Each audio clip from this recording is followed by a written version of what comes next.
Hola, ¿cómo están? Muy bienvenidos. Bueno, otra edición de Error Tipo 2. Vamos a conversar de economía con Pablo Castro, que dicho sea de paso, nota a pie de página, es co-conductor con Andrés Malamud de Fenómeno Barrial, podcast del cual soy hincha y fan y seguidor. Así que, Pablo, muchas gracias por atendernos. ¿Cómo estás? Muy bien, muchas gracias por la invitación. Bueno, a ver Y bueno, si en un minuto y para ponernos, en vez de que yo haga una gran presentación de todo tu currículum y tal, ¿qué tal si vos mismo nos contás por qué te dedicaste a la economía, dónde estudiaste, en qué laburaste, apretadamente, ¿no? Antes de meternos en todos los temas que están pasando en la Argentina hoy. sí, sí, por supuesto. Bueno, mira, en realidad yo arranqué estudiando ciencia política, Mira vos. pero me gustó mucho economía Ajá. y bueno, de ahí me moví a economía, hice las dos carreras, laburé en un montón de lugares, en consultoría, en docencia, di clases de distintas materias. Laburé en el Ministerio de Economía en una época y bueno, pero eventualmente me fui a hacer una maestría en finanzas Ujú. en Gran Bretaña, eh, y la mayor parte de mi vida profesional la pasé, digo, la hice en el área de finanzas y en el exterior. Así que de alguna manera mi mirada tiende a tener ese sesgo, tanto desde el mercado como desde el exterior, si querés. Em, Sí, y pero bueno, no es tan frecuente que las personas que hacen economía hagan ciencia política. Si bien es cierto que el costado de la economía institucional pega mucho las dos cosas y el public choice también, en general muchos economistas, especialmente el mainstream, son puramente economistas. Y muchos cientistas políticos, aunque hagan teoría de los juegos algunos, hay muchos que son casi dinosaurios clásicos de la ciencia política y algunos son súper prestigiosos y tal. No es tan frecuente que pongas un pie en cada disciplina, ¿no? O que te gusten las dos, o que de hecho me imagino que te sirve mucho para analizar los contextos como el de la Argentina, ¿no? Que tiene un gran pedazo económico financiero y otro gran pedazo político, ¿no? Como en todas partes. sí, correcto. Mm, En realidad, digamos, lo que ha aprovechado la ciencia política es en función de analizar mercados, sobre todo deuda soberana claro, y la dinámica de qué es lo que pasa en el mundo a veces, desde la política para tratar de entender qué puede ser bueno comprar o vender hoy claro, o mañana. claro. Así que ese es el ángulo con el cual yo tiendo a mirar. Se entiende, Tiendo a considerarme más un politólogo de hobby y un economista profesional. se entiende perfecto, Este, sí. Se entiende perfecto y se nota, ¿eh? En el podcast se nota perfectamente. es- Ahora este, entiendo muchas cosas. Así que nada, bueno, yo viví mucho tiempo en el exterior, hice muchas cosas, viajé por muchos lugares, hice negocios sobre todo en Europa y Asia, para, bueno, trabajé mucho tiempo para Bloomberg, la multinacional, Sí. y dirigí varios lugares ahí. Así que Sí, sos hace más o menos. diríamos, un hombre de las finanzas globales, a ver, para ponerlo en términos de hoy. Y así Sí, funciona. sí, sí. Sí. Bueno, entonces, nada, te traigo del mundo para acá porque justo hoy nos toca grabar, es jueves, hacer licitación del gobierno. Digamos que no fue un éxito, ¿no? Había muchas LECAPs que estaban todas juntas y se estaba esperando si las iba a poder renovar todas y a qué tasa. Y bueno, digo, no parece que haya obtenido mucho aplausito, ¿no? ¿Cómo lo viste? Y a ver, el resultado no creo que nadie diga es positivo. Mm, Ahora, es un poco lógico y en la medida que el gobierno cambió o se ha venido moviendo a una meta de agregados monetarios. sí, Eso, vos decís, quiero fijar la cantidad, vas a tener volatilidad en el precio, que es la tasa de interés. sí. Eh, Me parece que esa parte es esperable. Eh, Me parece que lo que no es esperable es que sea tanta, incluso tanta a nivel intraday, como tenés hoy en día o en las últimas semanas en los mercados de dinero. Y, y quiero decir, no está exenta de sacrificios en la medida que uno de los, digo, el principal deudor de la Argentina es el gobierno, con su Mm, deuda, mm. el Tesoro, Sí, digo, con su deuda en pesos. sí, Y claramente el gobierno ha tenido que salir a convalidar tasas extraordinariamente altas, reales. sí. Sí, hoy, eso le va a pegar a la economía real. Vamos a ver cómo continúa, pero obviamente no es sostenible en mucho tiempo. Bueno, pero ayúdame a entender esto. Dejemos la economía real, que es bien embromado, para después, ¿no? Y ayúdame a entender algunas cosas que son de la cuestión financiera a la que le hacemos lupa, si te parece. Vos dijiste dos cosas. Mirá, hay una gran volatilidad, y eso es cierto, pero además el gobierno convalidó tasas reales muy altas. Son dos afirmaciones que se complementan, pero son distintas, ¿no? Una cosa es la volatilidad, y que el electrocardiograma sube y baja, y hace unos picos increíbles y de día a otro. Y otra cosa es que convalide una tasa 40, 50, es decir, 20 puntos reales en dólares, por poner un número. Ha habido tasas increíbles. Para un paquete de deuda que es muy gordo, ¿no? Porque lo que renueva el gobierno de acá hasta las elecciones, qué sé yo, es más de una base, no sé, es mucha guita en pesos junta. Entonces, ¿qué consideraciones te quedaría hacer sobre lo uno y sobre lo otro? Primero, sobre la deuda que empezás a generar por intereses, y segundo, el efecto de la volatilidad, ¿en qué sería grave? ¿O para quién? ¿Para el sistema bancario, para el gobierno en sí, para la gente? A ver, la volatilidad esperable en el marco de esta política monetaria, grave, y me parece que en la medida que hay más volatilidad te reduce la demanda de activos en pesos. Mm, Es así. mm, Vos no querés tener, vos tenés menos demanda por esos activos si el precio se mueve todos los días y en un rango más alto. claro, Eso es así.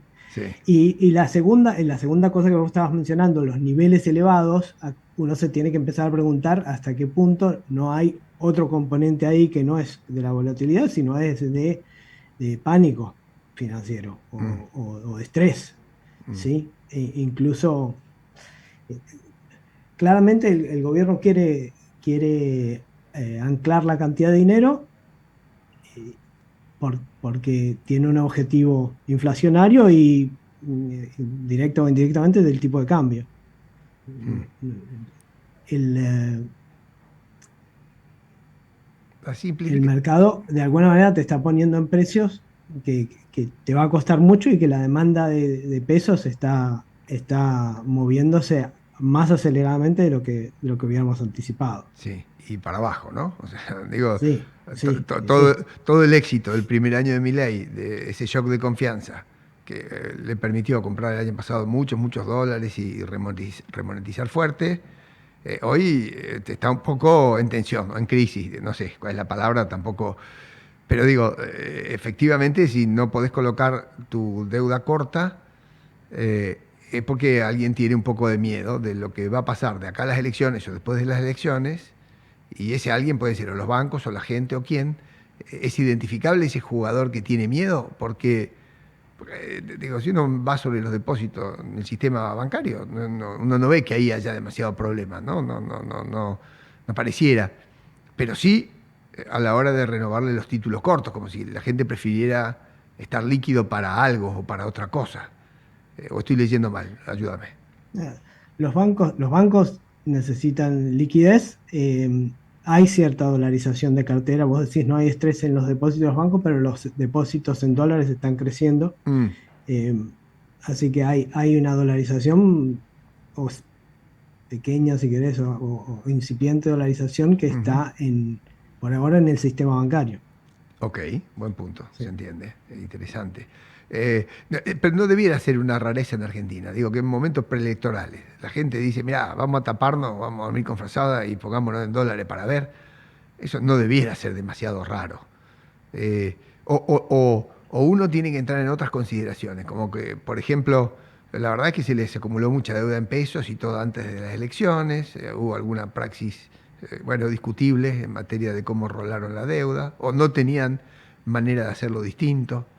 En fin, ¿cuáles son los juicios que uno puede hacer de por qué llegamos a esto? ¿Es como dice el gobierno tan sencillo como el riesgo Cuca? ¿O es que hay una situación histórica de la Argentina que le mete licuadora a todo esto, turbulencia? ¿O es que hay una deuda que es difícil de pagar y el riesgo sube. ¿Cuál sería la lectura más aconsejable de esto? Me parece que la lectura más aconsejable es el tema de no, no sé si yo le diría riesgo Kuka, y me parece que El gobierno le el dice. riesgo, quiero decir, el riesgo Kuka existe, es real y todos pensamos que si el gobierno tuviera un resultado malo en las elecciones, hay un riesgo cierto sobre los precios de los activos, Sí, ¿sí? sí. Yo no creo igual que ese riesgo vaya a cambiar la política monetaria del gobierno. Eh, entonces hay otro componente ahí de riesgo sobre la política cambiaria y monetaria que es del propio gobierno, porque los actores del mercado piensan que a lo mejor el tipo de cambio no está en un lugar donde se sostendría solo. Ujú. Y las elecciones son una marca de agua de donde podría haber un antes y un después en la política cambiaria y monetaria. Después el gobierno, por supuesto, dice, no vamos a tocar nada, no vamos a cambiar nada, pero por si acaso, hay, si no, no se explica que vos tengas que pagar tanto por rolear la deuda. Sí, claro. Estuvimos todo el tiempo diciendo luego está, luego está, luego está y no estaba, y de golpe ahí parece que se mueven unos matorrales y que ahí puede que esté, ¿no? Entonces se mueve el verde, un poquito el verde, y en la Argentina la gente pierde el sueño. Eso ha sido siempre así, ¿no? O sea, esa dependencia de ese bimonetario psicológico que tenemos y material es muy impresionante, ¿no? Y hace que eso, supongo yo, vaya muy fuerte, muy rápido de un lado a otro, o pueda ir. Ahora, concentrémonos un minuto en el poder de fuego que tiene el gobierno para combatir esto, porque no sé por qué, no sé si lo hizo a esta hora o lo hará desde acá al fin de semana o qué, pero a mí me dio la sensación que cuando la semana anterior o la otra le empezó a pasar esto, lo primero que hizo agarró el ametrallador y subió los encajes, y lo subió fuerte. A mí no me extrañaría que lo suba de nuevo, que sea 40 no, 50, porque no sé, no me extrañaría, si no es que lo hizo ya. Y también venía vendiendo futuros, y eso es otro dato de la realidad. Los pagará en pesos si se equivoca o qué, pero venía vendiendo dólar futuro. ¿Cómo ves esa artillería del gobierno? Porque el mercado se le revela y parece que Caputo tiene esa costumbre de pujar siempre contra el mercado. Bueno, es un trader de toda la vida, vos sabés mucho de eso, del mundo de las finanzas. ¿Cómo se mira esto? ¿O cómo se entiende o cómo se analiza? A ver, el gobierno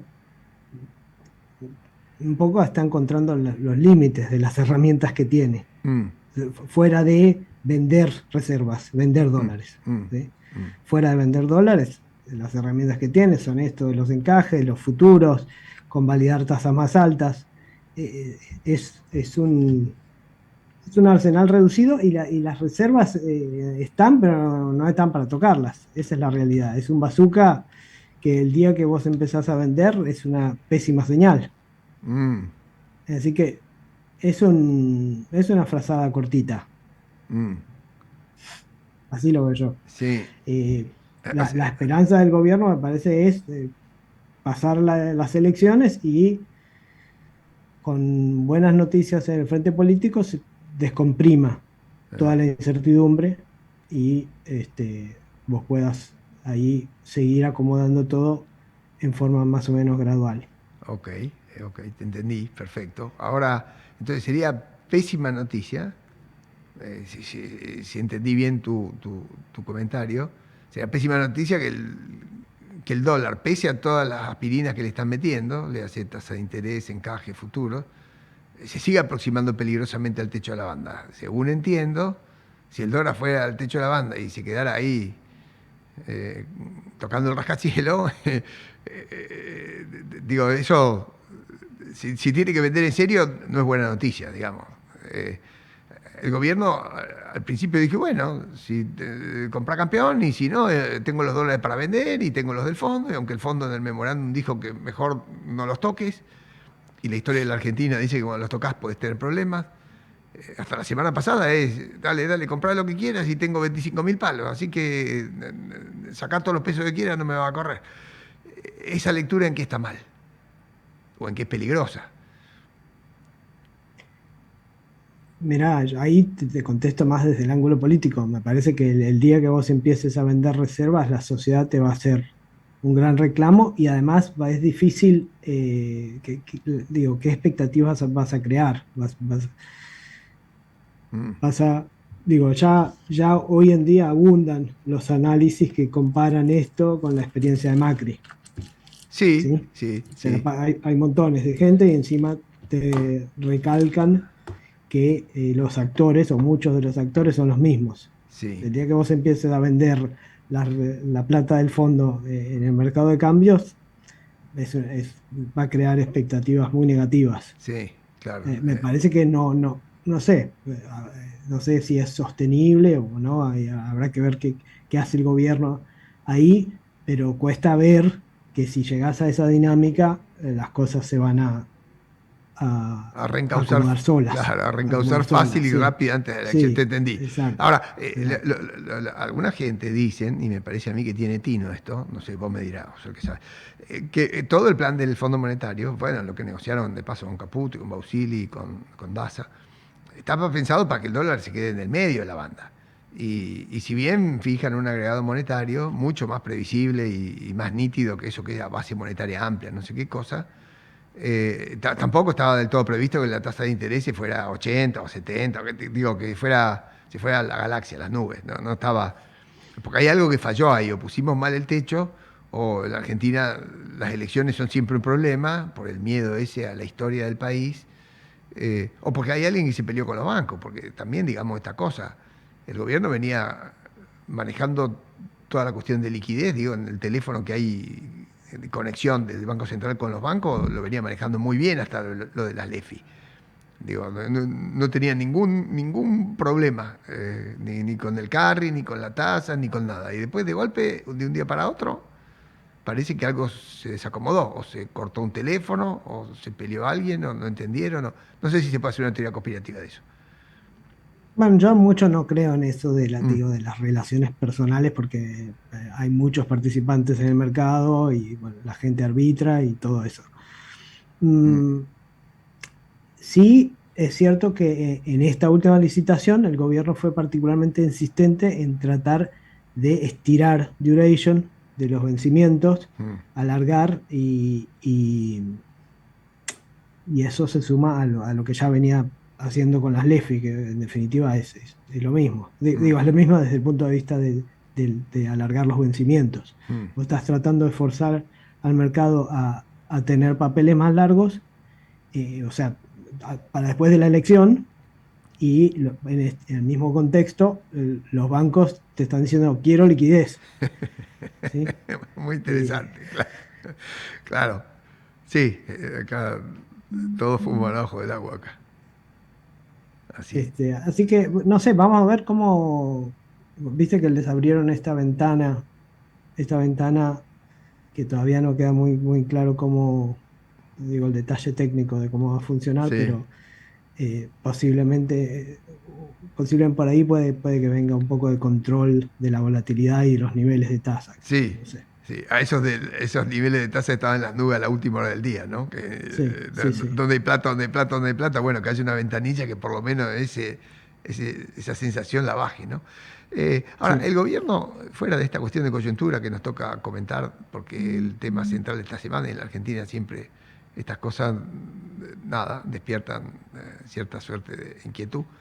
El gobierno hasta acá, y de una u otra manera, levantó 5 match points, porque la verdad que la pasamos viendo cómo el dólar se iba a 3.000 cuando asumió el gobierno, porque estaba plantado para 3.000, cómo no iba a poder bajar la tasa de interés, cómo le iba a estallar todo en las manos, cómo se iba a quedar sin dólares, cómo el blanqueo iba a fracasar, cómo el fondo no le iba a dar guita, cómo no le iba a hacer la revisión que le hizo. En fin, hay muchos match points que levantó. Digo levantó porque le dejaron una bomba atómica, ¿no? Digamos las cosas como son, la deuda en pesos en dólares que le dejaron. Totalmente. Una vez que Milei dice, che, yo voy a agarpar esto, bueno, ya se puso un chaleco de dinamita arriba, ¿no? Porque eso a mí siempre me pareció muy valiente de Milei, ¿eh? O sea, si le sale bien esto, él va a ser recordado como el tipo que no hizo el bono en 89, el que no defaulteó, el que no... A mí me pareció de una audacia, no sé si está bien o mal lo que hizo, pero de una audacia enorme. Si esto lo vamos a agarpar, no sé. Ahora, una vez que vos tenés toda esa bomba, mucha gente, te digo, incluidos los JP Morgan y muchos otros, fueron advirtiendo, así, che, guarda que el tamaño de esa deuda que tenés en la espalda es grosa, ¿no? La economía no crece mucho, si los brotes verdes no te ayudan, si no remonetizás hasta el cielo, si no te baja el riesgo país, convivir con eso no es fácil.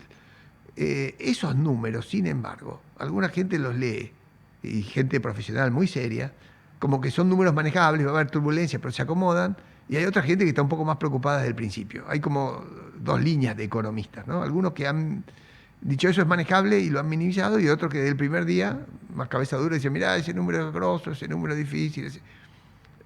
¿Vos de qué lado estarías? A ver, yo tiendo digo, estructuralmente tiendo a pensar como los que piensan que es manejable. Ok, Eh, eh,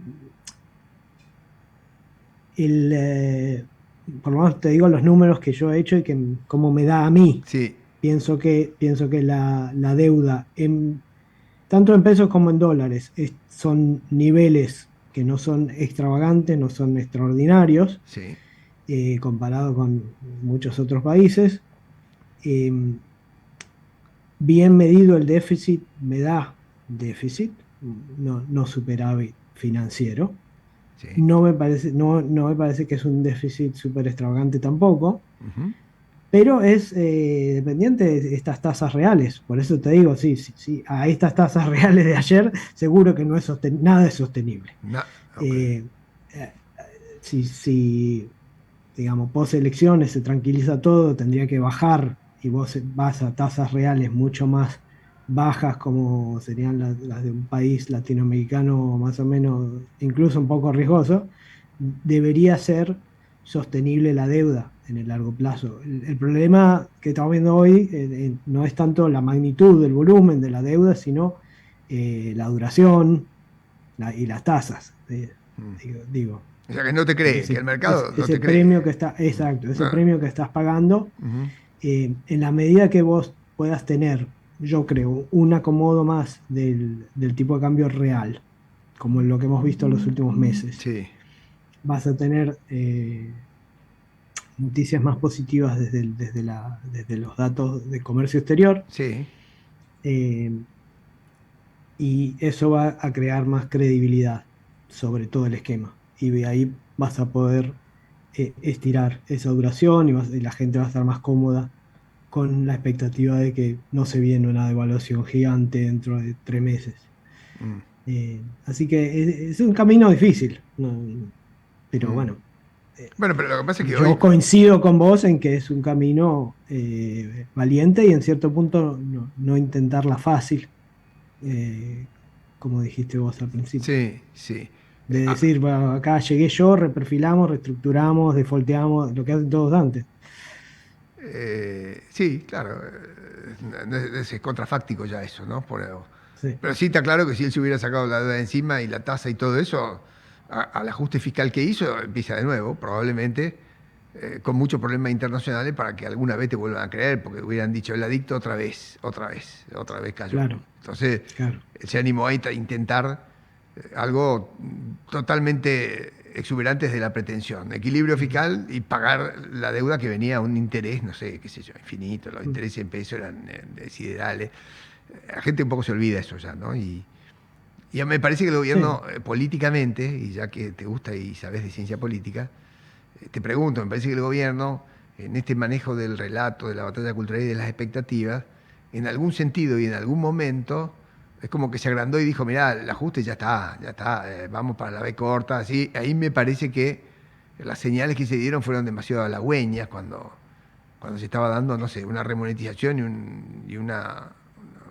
un fortalecimiento un poco artificial del peso, tal vez, ¿no? Eso de creerse que esos rebotes, esos reacomodamientos cambiarios tienen alguna relación con que ya estamos reactivando, ya estamos en la hacienda, ya el avioncito empezó a carretear, eso a mí me pareció un poco prematuro como discurso, pero no sé, a mí me pareció, no sé si está bien, a lo mejor políticamente había que hacer eso, ¿no? yo nunca me animo a decir el gobierno cree tal cosa, porque de última siempre el laburo del gobierno es comunicar Eh, y después lo que crean en su fuero íntimo, yo está bien. nunca me arriesgaría a decirlo. Eh, Pero pero sí, sí te digo dos cosas. La primera, que la sustentabilidad política de cualquier plan es un elemento indispensable de ese plan. Sí, Entonces, si vos decís, tengo que llegar a las elecciones con baja inflación, ese es mi objetivo, a eso estamos sacrificando todo, eh, porque si no, digo, vos podrías decir, "Ah, libero el tipo de cambio, hago, digo, estoy más cómodo desde el punto de vista económico, pero si después tenés un muy mal resultado electoral, también se te puede destruir todo. El camino, digo, el camino de cualquier plan es muy estrecho, es una cornisa muy estrecha. sí. Eh, entonces, me parece que no hay que pensar la política como un elemento, digo, exógeno, sino más como una parte del plan. Mm, Y la segunda cosa, a mí personalmente, creo que ahí coincido con lo que estabas diciendo, me hubiera gustado más, qué sé yo, continuar más el relato épico de sangre, sudor y lágrimas, mm, de que mm. esto necesitamos mucho esfuerzo, porque realmente la situación era desesperada y los resultados recién se van a ver dentro de X. Si vos mirás el ajuste del sector público, por ejemplo, hoy en día el gasto en jubilaciones prácticamente está casi de vuelta a los niveles de cuando llegó Milei. A pesar de eso, la oposición te quiere aumentar mucho más aún. Sí. Eh, y me parece que en ese pedo de buzo, recuperación B y todo eso, se perdió un poco de la comunicación de que este proceso es largo y es arduo. Mm. Y bueno, no sé, quizás el gobierno está en lo correcto, porque en definitiva es jugarlo una vez más al éxito electoral. Mm, Eh, mm, si el gobierno hace una muy buena elección, tenían razón. No mm, sé si tienen razón. mm, mm, mm. Sí, este gobierno siempre juega al fleje, ¿no? Desde el primer día juega al fleje. ¿Acaso porque atrás está el vacío y no creo que haya mucha gente que tenga muchas ganas de ponerse en el lugar de Milei, ¿no? Digo, eh, a ver, si vos te tuvieras que imaginar quiénes son los fantasmas de estos, porque digo, siempre hay fantasmas alrededor de cualquier cosa y no es que yo quiera fabricarlos, ¿no? Pero, a ver, la oposición no me parece que sea un fantasmita de nada.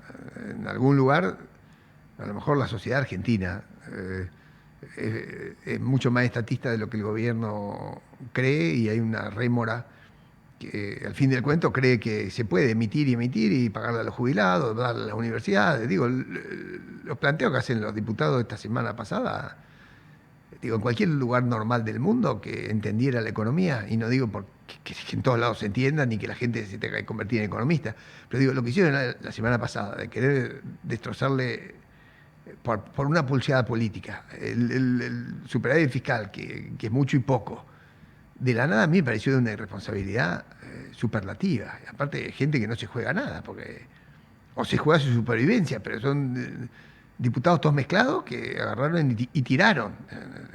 Y tiraron. Y como yo lo veo, ¿eh? Como yo lo veo. Bueno, el juego de la política es así en todo el mundo y en todos lados, y cada uno se va reacomodando, y es un periodo electoral, y si primero los políticos hacen las cuentas, y qué sé yo qué. Pero digo, a mí me parece una señal pésima lo de la semana pasada. El gobierno lo ignora y si yo lo veto, después veremos las urnas. A mí me pareció una irracionalidad, porque si hay una cosa que, esto entiendo yo, si hay una única cosa que este gobierno se puede vanagloriar de haber hecho un aporte, es de haber metido una discusión de racionalidad fiscal que por muchos años ignoramos nosotros acá. Digo, si quiero subrayar algo en lo que me parece Milei acertó cuando planteó la elección, y cuando ganó, y cuando lo dijo y cuando lo hizo, ¿no? Si quiero aplaudir algo, es eso. No sé.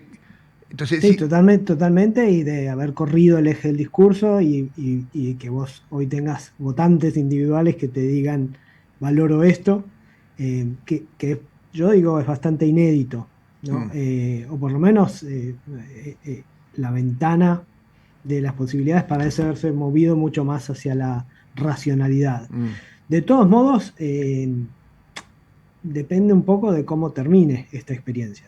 mm, Si tiene éxito, la oposición va a tener que mutar porque los votantes van a premiar mm, a la racionalidad fiscal, quiero Mm, decir, y las alternativas de oposición, sean las mismas personas o sean nuevas personas, van a partir de esa premisa.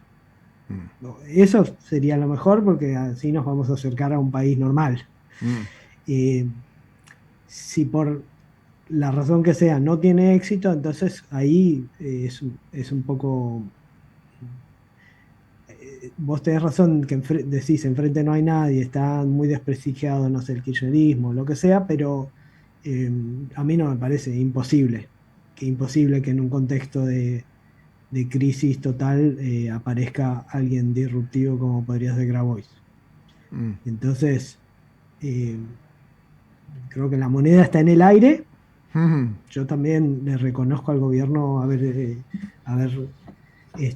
hecho muchas cosas, digo, evolucionado la situación desde un lugar horrible que era en diciembre de 23 hasta hoy, donde seguimos teniendo problemas, pero los problemas son menos problemas o mucho más manejables. Sí. mm, mm. Ahora, el fantasmita no son los candidatos de la oposición, ¿no? Que si puede ser la manera de pensar de los argentinos, puede ser que la gente no vaya a votar porque está realmente harta de todo y de muchos fracasos seguidos, o que haya una expectativa de recuperación en este país más rápida de lo que se puede y que siempre esté esa expectativa, porque nos acostumbramos a un sube y baja permanente, una especie de montaña rusa, o a que todo se arregla rápido, o a que no entendemos lo que pasa, no sé. O sea, qué sé yo, no sé, los fantasmitas son como votemos, los fantasmitas son la oposición que es bastante de bajo nivel de discusión pública. Eh, los fantasmitas, algunos dicen, son los propios gobernantes, que no están transmitiendo claramente esto, y otros dicen, los fantasmitas son que el mercado es el que no te cree. No sé, olvídate de los votantes, olvídate de la oposición. Acabo de tener un problema de deuda y hasta acá lo tuviste apaciguado, pero nunca el riesgo país bajó de 700 y las tasas de peso venían razonables, pero antes de las elecciones, o por el atraso cambiario, o por cómo salgan las elecciones, o por cómo sea, eso se pone en duda y la tasa se fue muy para arriba. Eh, Vos que trabajaste toda la vida en mercado, te pregunto, ¿los mercados son fantasmitas? Digo, estoy jugando con la figura, ¿no?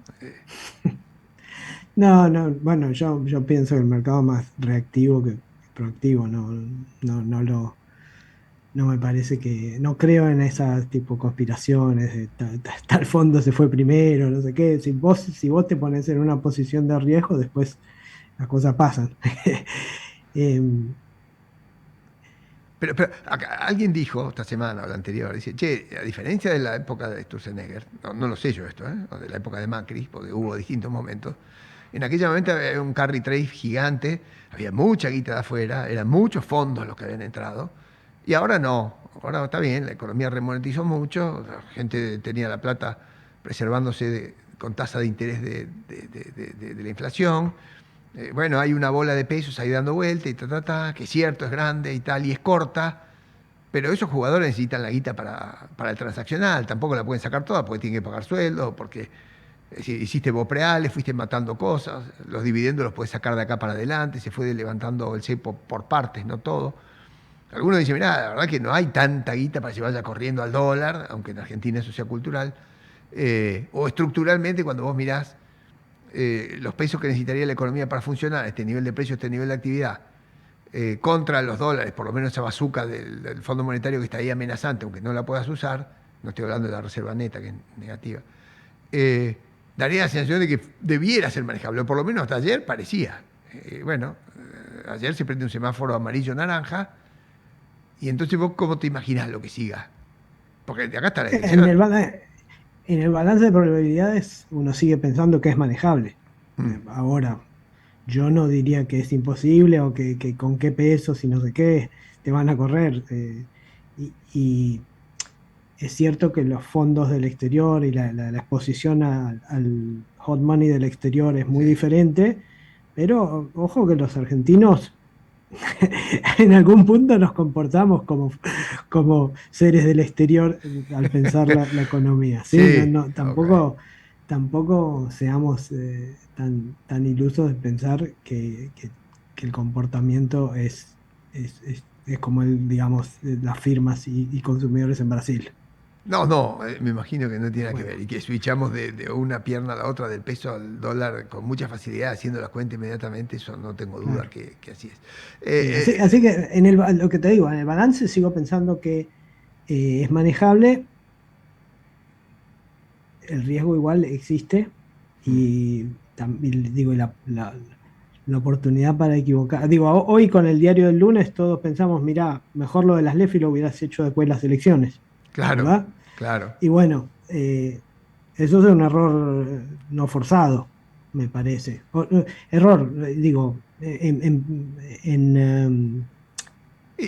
Cualquiera lo el habría. día que decidieron hacerlo nadie pensó que era un error. Ahora con toda la información que tenemos, todos pensamos, mejor no lo hubieras hecho, hubieras dejado después de las elecciones, tenías esa liquidez, a lo mejor hubiera sido mejor bajar la tasa un par de puntitos y ver qué pasa, y hasta extinguirlo gradualmente, no lo sé, pero bueno, vos me decís, ¿es manejable? Pienso que en el balance de probabilidades es manejable, pero pueden haber más errores no forzados, Mm, digo, mm. porque operamos en estas condiciones de incertidumbre. Mm, mm. Hace mucho tiempo, y estamos hablando muy de la coyuntura, pues el avión está en medio de la turbulencia, ¿no? O sea, cuando vos estás en un avión con turbulencia, no haces más que pensar en la turbulencia. Nada, pensás en el minuto, no estás pensando cuánto falta para llegar a Nueva York, estás pensando en si se mueve mucho o no se mueve mucho, y nosotros estamos haciendo eso, porque es lo que está pasando, ¿no? Así, ¿no? Pero salgámonos un minuto de esta turbulencia, que puede ser una más, ya también el dólar tocó una vez 1.500 y ya el año pasado pasó Sí, eso. totalmente. Ya pasó una vez, podemos estar totalmente cegados a eso. Pero digo, yo me acuerdo, también se compara mucho este gobierno con el de Macri, pero también mucho con el de Menem. Bueno, hay algunos Menem dando vueltas, que no son los mismos, pero hay algunos. La siguiente generación. Sí, y yo me acuerdo de aquella época, hace mucho, había un economista muy top que estaba, bueno, que era el más consultado de Argentina, que se llamaba Broda, y siempre el tipo se preguntaba, ¿no? Decía, ¿hay milagro argentino o no hay milagro argentino? Y bueno, más allá de las cuestiones que pasaron muchas, porque hubo una hiperinflación antes de la convertibilidad y hubo el plan Super Herman y el decreto 435 y apareció Caballo de no sé dónde y se le murió el ministro de Economía el primer día, no sé, pasaron un montón de cosas, y una devalueta gigante que la gente andaba en bicicleta porque no había ningún auto en la calle. Pasaron cosas, pasaron muchas cosas para salir del torbellino previo de Alfonsín. Pero lo que se miraba cuando se decía si hay milagro argentino o no, era la decisión presidencial. O sea, va a haber una transformación importante, la sociedad la va a acompañar o no. Acá hay una bisagra o no hay una bisagra. Y Broda parecía que tenía el termómetro de la bisagra, ¿no? Decía, hay bisagra, no hay bisagra, hay bisagra, no hay bisagra. Y así estuvo un año especulando si me daba la vuelta y salía o si no. Bueno, aquel discurso es de los 90, ¿no? Después de ahí para acá, más bien estamos esperando siempre brotes verdes que no vienen. Pero eh, si uno se debiera parar ante el discurso de Milei, el comportamiento de Milei y la actitud política de Milei, digo, está armando un partido y qué sé yo, tratando de ganarse las elecciones construyendo de cero. ¿Vos te imaginás que hay recorrido para que haya una transformación en Argentina importante como la que se pretendió en los 90? ¿O eso es muy pronto para decirlo? ¿O es muy difícil de imaginar? ¿O... Es pronto para decir si va a resultar por la misma que veníamos conversando de la moneda en el aire, qué sé yo, pero hay recorrido seguro y es más, yo casi tengo la certidumbre de que esa transformación va a pasar. Lamentablemente, si esta experiencia no tiene éxito, va a tener que esperar quizás algunos años, Mm, pero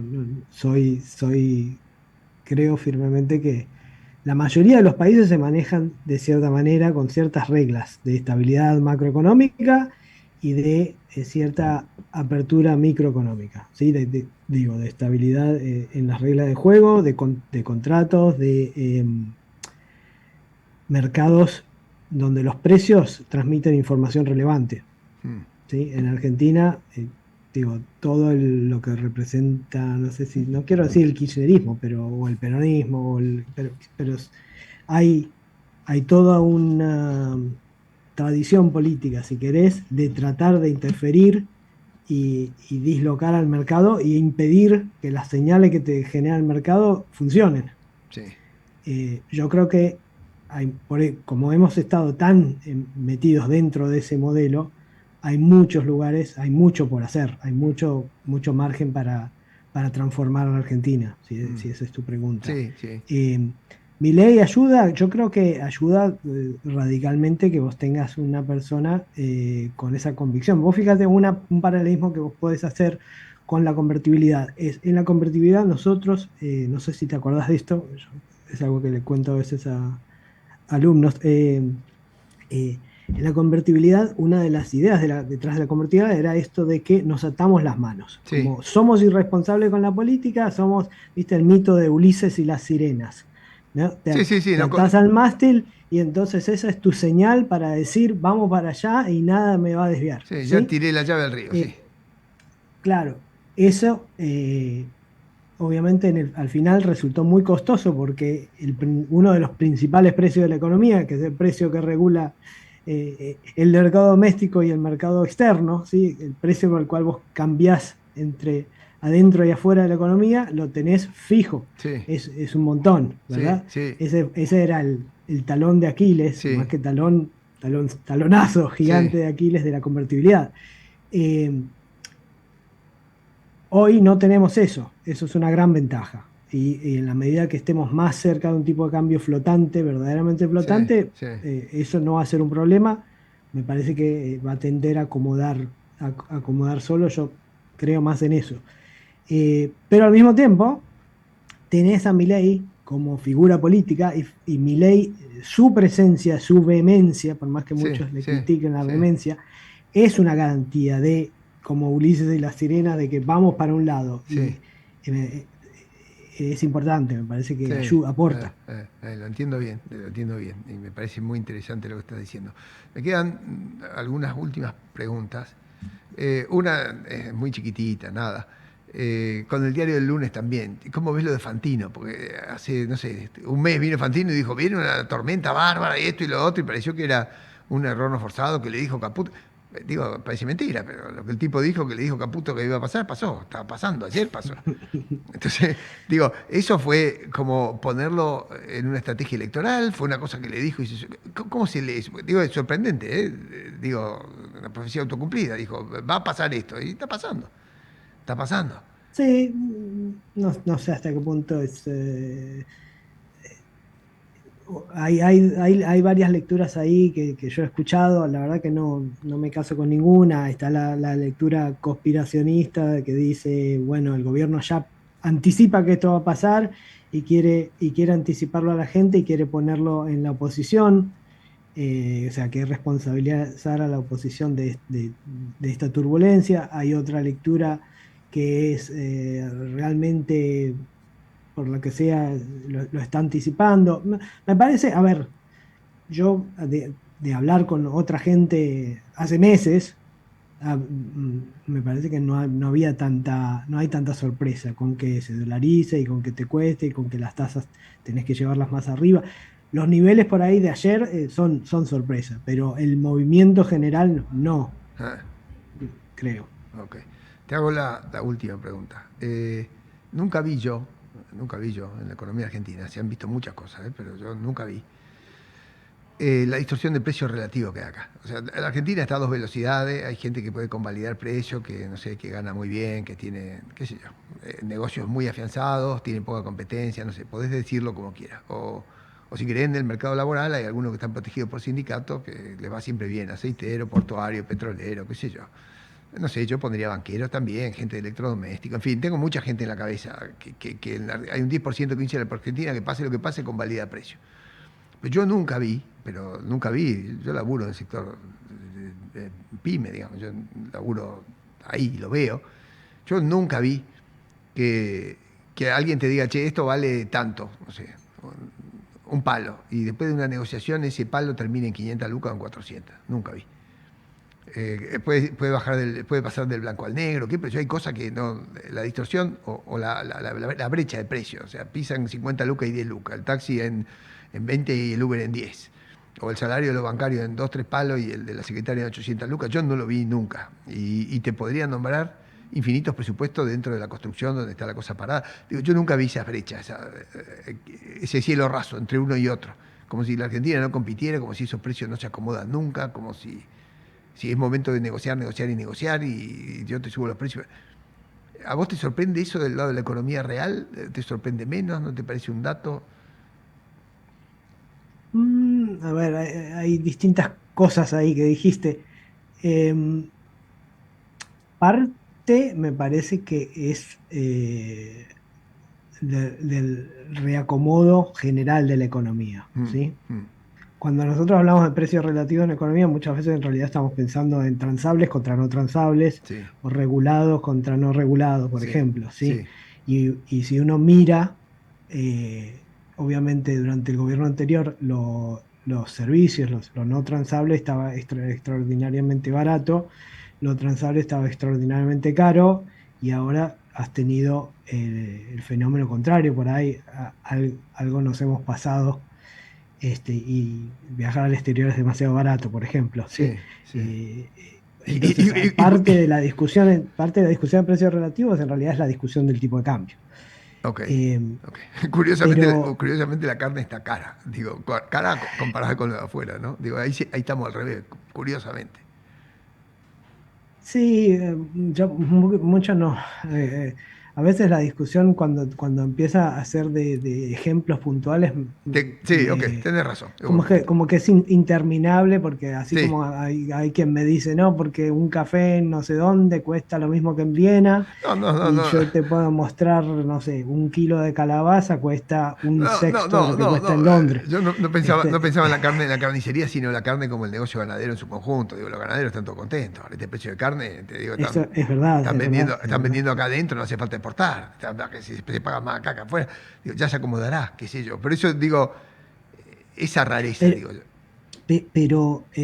pero en parte de lo que vos estás mencionando también es ese reacomodo de precios relativos, cambio si querés, incentivos, Mm, ¿sí? mm, Que va más a favor de ciertos sectores de la economía, como pueden ser la minería, este, el petróleo, la energía, sí, etcétera, sí, que tienen cierta base geográfica sí. distinta de no sé, la industria nacional. Entonces hace que muchas empresas queden en una situación donde tienen que achicar márgenes brutalmente y ahí ves las cosas que vos me estás contando. eh. Eh, Después a nivel, digo, del trabajador individual, los mercados de dos velocidades lo ves en muchos países, no es solo de Argentina. Ok. Entre el formal y el informal hay mucha diferencia en muchos países, incluso desarrollados. Mm, ok, ok. O sea, en el fondo a vos te parece que El Uber y el taxi, que, digo, la distancia la tenés la misma en Gran Bretaña. no, pero en Gran Bretaña difícilmente el taxi se pase a Uber, como acá. Digo, vos te llamas un Uber y te viene un taxi ahora. Digo, en Argentina lo Sí, mismo. es verdad que ahora te pasa eso, sí, sí. No, bueno, eh, hay grandes partes del mercado laboral formal que son muy reguladas y muy costosas y el informal no, el informal por ahí todavía está recibiendo gente desde la formalidad. ¿Sí? Mm, Si vos mm, ves el NITO, sí, hay menos puestos laborales formales que hace un año y medio, y muchos más puestos informales o, no, digo, monotributistas o lo que sea. Así que hay un salto ahí. Hay mucha gente que lo ve negativamente. Yo no tiendo a ser tan negativo al respecto porque me parece que todavía no se produjo una reforma laboral como para juzgar. claro. Entonces hoy en día tenés dos mundos totalmente distintos. El mundo del trabajo formal, donde todo el riesgo y el costo está puesto sobre la empresa y es un gran problema para la pyme tener y contratar empleados, y el mundo informal, donde todo el riesgo está puesto sobre el trabajador y el trabajador, este, para sacar el mismo salario, tiene que laburar muchas más horas, pero al mismo tiempo tiene la flexibilidad de decir hoy si no quiero no trabajo. No sé. Mm, mm, Ese, son dos mundos diferentes que van a dos velocidades diferentes. Lo interesante es que todos los datos que saca el INDEC hace meses de salarios informales están subiendo a una velocidad muchísimo mayor que los formales, ah, en mirá. términos reales. Ah, mirá Sí, vos. y tienen rezago y todo eso, pero son meses y meses. que le vienen ganando a la inflación, mientras que los formales vos hoy los tenés estancados o los últimos 3 meses vienen cayendo contra la Ah, mirá inflación qué en el sector interesante. No, privado registrado. no se me hubiera ocurrido que estaba pasando algo de eso. Última pregunta, ahora sí, nos dimos una panzada de economía, muchas gracias, muy, muy interesante y muy aleccionador. Dejo solo la última sobre la mesa. Eh, bueno, lo dije un poco en la pasada, ¿no? En Argentina parece que hay dos preguntas, luego está o luego no está, que si viene el dólar o no viene, y si brotes verde o no verde, así que parece que los condicionantes son siempre verdes acá. Si la Argentina va a crecer o no va a crecer y por dónde va a crecer, y es muy fácil decir, mira, crece por la minería, el petróleo, la pesca, viene, ¿no? Entonces, parece que estamos siempre en esas dos cosas, ¿no? Si los brotes se ponen verde en el segundo semestre, o no sé, o en algún momento, y por alguna razón, si lo que llamamos rebotes hace crecimiento en serio, o si del otro lado vamos a ir con la manía de peso dólar, tasa dólar y no salimos nunca de ahí. Hoy hablamos casi mucho de lo primero, porque ahí estamos, pero te dejo la última pregunta para lo otro. O sea, ¿cuánto de brotes verdes ves en la Argentina por algún lado para adelante? A ver, en el mediano, sacando el riesgo político, lo que pasa es que no es algo fácil de sacar de la ecuación. En el mediano plazo, uno ve todo el tema minería y petróleo, para mí es bastante, creo que hay cierto consenso ahora. Sí, sí, Y el consenso y es difícil sí, pensar, sí. salvo que una vez más venga un Grabois o algo así, uno piensa que incluso si este gobierno no pudiera reelegir, cualquier opción Sí, hoy visible de política seguramente continuaría esa política como una política de Estado, tanto la energía como la minería. Por eso yo tiendo a ser optimista sobre esos sectores. sí, por eso el mercado le presta Eh, menos del 8 a vista, qué sé yo, claro. Exacto, exacto, Sí, ok, tal cual. ok. Entonces, en la medida que eso va a tomar muchos años y va a ser Sí, sí, transformaciones muy grandes sí, de la cuenta corriente. sí. Así que en ese sentido me parece que hay espacio para ser optimista. Después, bueno, em,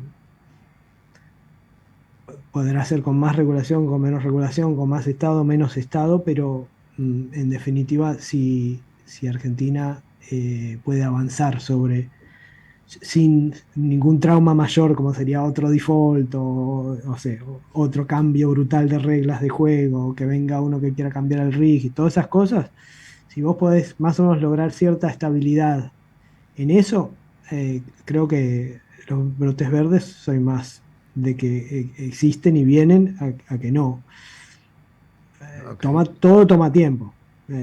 Muchos de los proyectos que están arrancando ahora recién van a empezar a exportar, no sé, al final del mandato de Milei o principio del siguiente mandato de quien sea.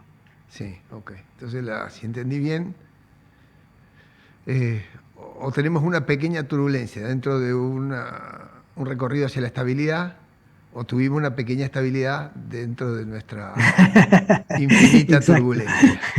Si entendí bien. Pablo, te doy las gracias de nuevo. Un abrazo grande, ha sido muy, muy, muy cordial. Lindísima nota para mí y seguramente para todos los que nos están escuchando. Así que yo te escucho en Walter, Fenómeno Barrial el lunes. buenísimo. Te mando un abrazo grande. Gracias por la invitación. Bueno, conversé con Pablo Castro, economista. Si lo quieren seguir, lo siguen en Fenómeno Barrial. Él y Andrés Malabud hacen una lectura muy ingeniosa toda la semana de la política y de la economía. Y si esta conversación, si esta charla a usted le parece que le puede servir a alguien para pensar o para informarse o para discutir con sus amigos o para tomar decisiones o para lo que sea, yo le pido por favor, si es tan amable, que comparta esta edición. Eh, Nos encontramos la semana que viene. Gracias por la compañía. Chao, pasen bien.